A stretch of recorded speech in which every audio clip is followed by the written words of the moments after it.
Hello everyone, my name is AZZATRU, how are you, and welcome to another Star Wars Battlefront 2 video of mine. And in this video I'm going to be sharing with you my impressions of Anakin Skywalker in Battlefront 2.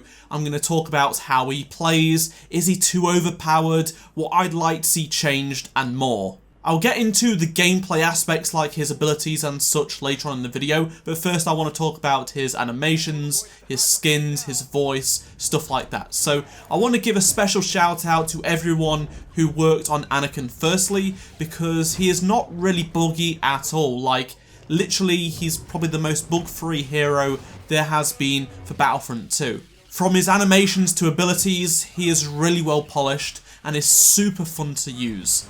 His animations are literally perfect. They really capture him as a hero in movement and attacking.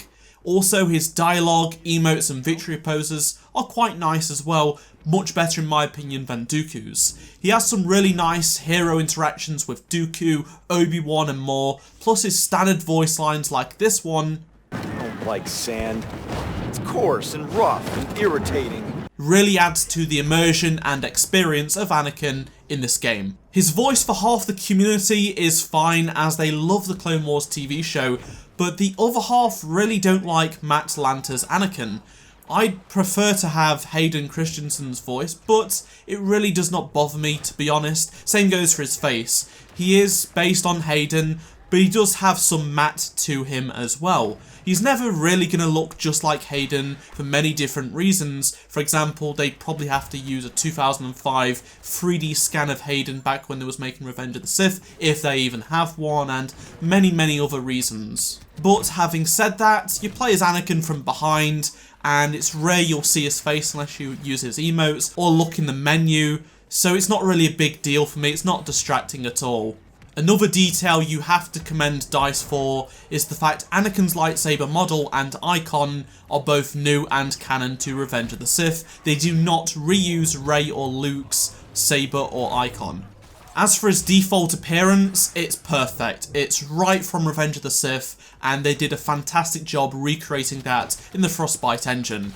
His robed appearance, which is his second ability that you can purchase, is cool, but 40,000 credits or 1,000 crystals is a steep price, just like Obi-Wan's robed appearance. It's literally the same style, so it's the standard appearance with the robes on top.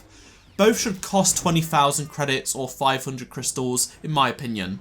The music and audio for Anakin is fantastic too. His intro is a great part from Battle of the Heroes, and his outro is from Anakin's Dark Deeds. The sound effects used for his abilities, especially Heroic Might, are fantastic. They did a great job in the sound design department. As for gameplay, he is the best light side hero.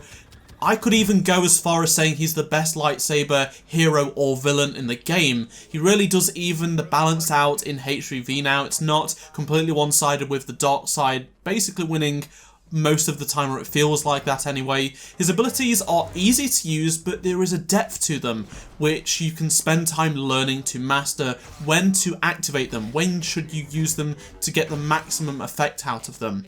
I've played as Anakin around 7 times in HVV, and once in Galactic Assault, so I've not had a lot of time with him to sort of give a massive judgment, as it is still hard to get hold of him. Okay, so let's talk about abilities. Passionate Strike is a real game changer against villains like Dooku or Vader. It has changed lightsaber battles for the better, in my opinion. Also, Pull Dominance is not overpowered in my perspective of things. It's a good rival to Kylo's Pull. However, a huge talking point in the community right now is that third ability, Heroic Might. When charging the ability, you take very little damage thanks to its 90% damage reduction, and when fully charged, you can do like 1,000 damage to all enemies within the range. This can literally one-shot 4 villains in a HVV match at once. Personally, the time it takes to charge up fully is quite a long time to be stationary. If you are a villain, you can clearly see he's charging it up and avoids taking damage by backing off and allowing Anakin to waste this ability. Playing as Dooku, I managed to take out Anakin quite a lot in HVV and avoid taking a lot of damage because of this ability, but that's just from a small amount of time of playing. EA have responded to balancing Anakin, saying, in regards to Anakin's damage output, this is something that the team are keeping a close eye on. We had previously stated that there is a chance that he could be too powerful. This is something we'll continue to assess. It's in the early days in regards to community getting their hands on the new hero and for them to digest how to approach some of its mechanics. The opinion of his damage may change in time as people come to know about how devastating he can be during that ability. As always, continue to share feedback, we are looking at it. I totally agree, I think this is the correct approach. I don't think it's right to make a quick knee-jerk reaction right now, but I do think its damage output should be toned down a little bit, at least in the next patch, or a hotfix if possible, based on community feedback within the next week. Another thing I'd like to see changed is the ability slots order. The current positioning is Passionate Strike on the left, Pull Dominance in the middle, and Heroic Might on the right. Many people, myself included, are used to using Kylo's Pull on the left and Luke's Rush on the right.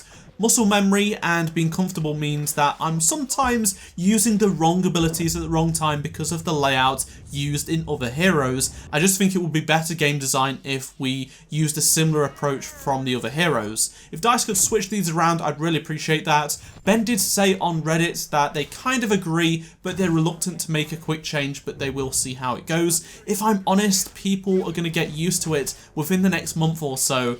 And the longer they leave it to change it, adds an extra problem because people get used to it and then complain when it's swapped again. Like, it's a double-ended blade, and I just feel like the quicker they change it, the better.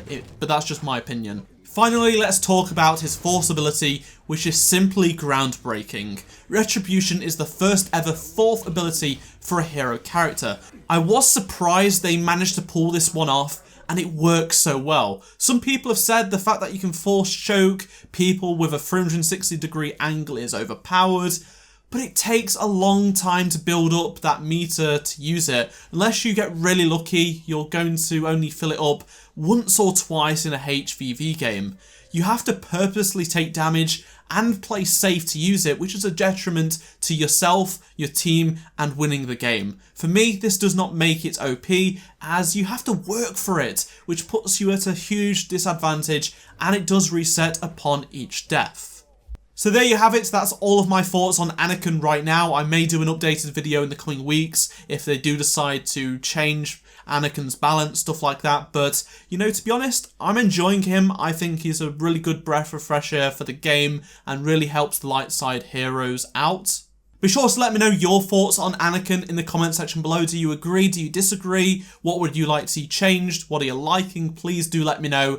And remember to drop a like if you did enjoy this video and subscribe for more Battlefront 2 content. Check out any of the two previous videos on screen if you did miss them, and I shall see you all in my next Star Wars Battlefront 2 video. Goodbye.